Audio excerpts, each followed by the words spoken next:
I've been working on a video about Spec Ops Rangers Lead the Way, the first game in the Spec Ops series that just got a reboot this year. Rangers Lead the Way kicked off the tactical shooter genre in 1998, a genre that didn't really exist before then. I say didn't really because there was a game, 1993's SEAL Team, that could be considered a prototypical tactical shooter. It has a lot more in common though with the simulation games that were popular in the late 80s and early 90s, the ones that were all about driving Abrams battle tanks, like Abrams Battle Tank, or flying Comanches, like Comanche. In SEAL Team, you drive a SEAL team. That's just crazy enough to make sense, isn't it? Since it's on a smaller scale than most simulation games, and because the gameplay is somewhat similar to Spec Ops and the other tactical shooters that poofed into existence in 1998, I'd call SEAL Team the missing link between simulation games and the modern tactical shooter.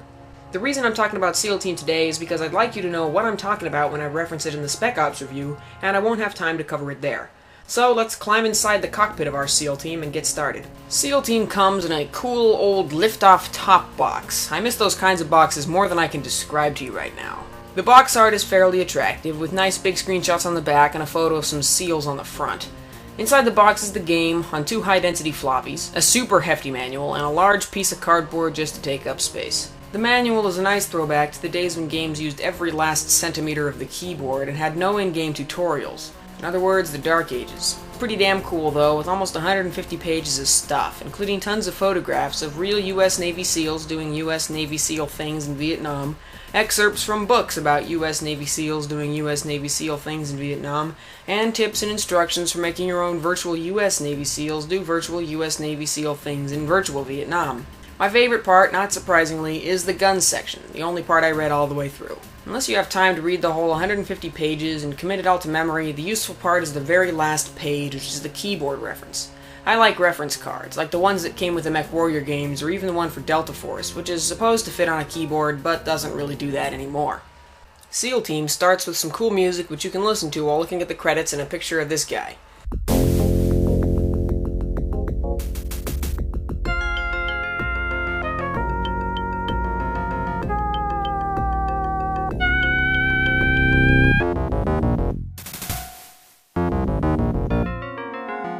At the main menu, you can start a campaign or just play instant missions, which is pretty standard for games in the simulation genre like Earthsiege and MechWarrior. When you start a campaign, you pick from 4 available years with 4 recruits each. Each steel has different skills and different preferred camo, like this guy who wears the age-old tactical favorite, blue jeans.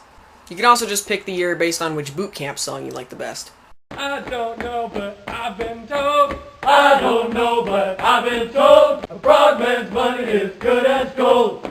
You get to choose your nickname too, and I guess you could get pretty creative, or you could name yourself Butt. Who knows what a SEAL has to do to earn the nickname Butt? Before each mission is an overview with a regional map for context and some tips from your commanding officer.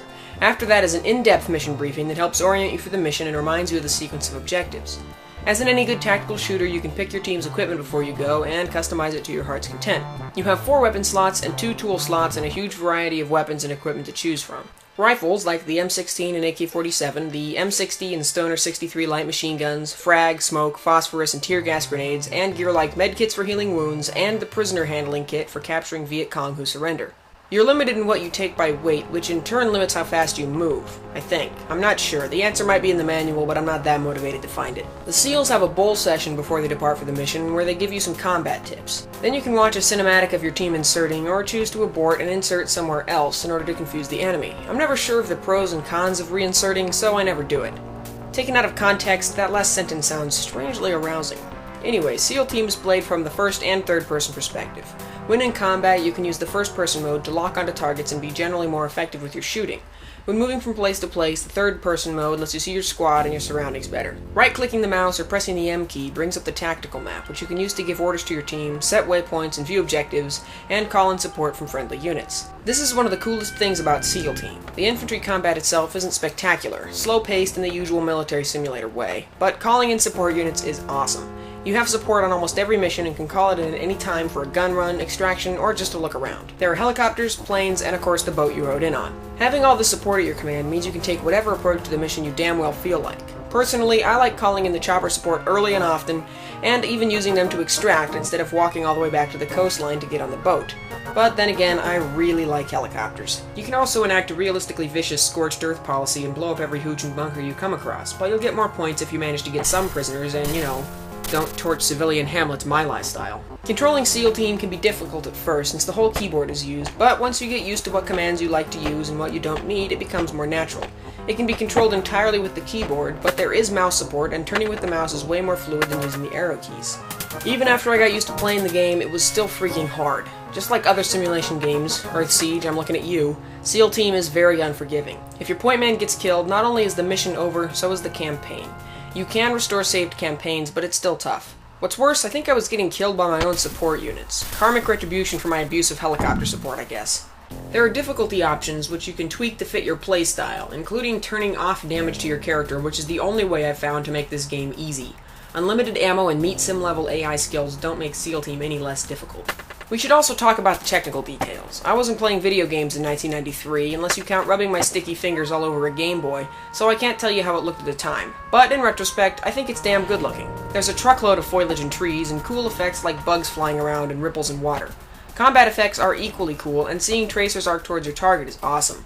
There's a mix of vector graphics used through the levels, trees, and vehicles, and sprites for characters and effects, and it works well. You can toggle the detail level of the graphics for smoother performance, but I put up with the performance hit, even in DOSBox, for fancier graphics. The sound design doesn't stand out too much, but there are some nice suspenseful tracks and basic gunshot effects. The best part is probably digitized speech, both in the menus and the actual game.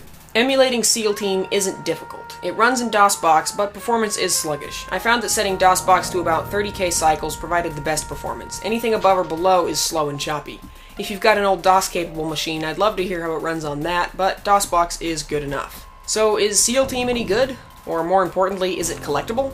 I would say yes, it definitely is if you're into sim games, just don't expect it to be the tactical shooter as we know it today.